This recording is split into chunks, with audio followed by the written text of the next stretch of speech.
નમસ્કાર દર્શક મિત્રો, હું છું રૂપલ વણિચિયા. સંપૂર્ણ ન્યૂઝમાં આપનું સ્વાગત છે. સમગ્ર દેશમાં ભાજપ દ્વારા દેશના વડાપ્રધાન નરેન્દ્ર મોદીના જન્મદિવસને લઈ અને અલગ અલગ પ્રકારના કાર્યક્રમો યોજવામાં આવી રહ્યા છે, જેમાં પાલનપુર તાલુકાના યુવા મોરચા દ્વારા અનોખી ઉજવણી કરવામાં આવી રહી છે. 7 દિવસ સુધી અલગ અલગ કાર્યક્રમો રાખવામાં આવ્યા છે, જેમ કે સિવિલ હોસ્પિટલમાં ફ્રૂટ વિતરણ અને સિવિલ હોસ્પિટલમાં સાફ સફાઈ સહિતના કાર્યક્રમો રાખવામાં આવ્યા છે. ત્યારે આજે પાલનપુર ખાતે આવેલ ભાજપ કાર્યાલય ખાતે બ્લડ ડોનેશન કેમ્પનું આયોજન કરાયું હતું. વડાપ્રધાન મોદીના 74 વર્ષ પૂર્ણ થયા છે, માટે 74 જેટલી બોટલો એકત્રિત કરાશે. આ બ્લડ જરૂરિયાતમંદ લોકોને આપવામાં આવશે.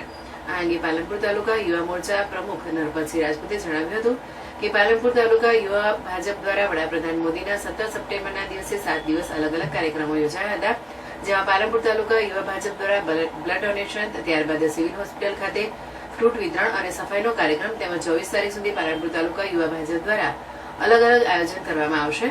વડાપ્રધાન મોદીના 74 વર્ષ પૂર્ણ થયા છે, એટલે 74 બોટલ બ્લડ એકત્રિત કરવામાં આવશે.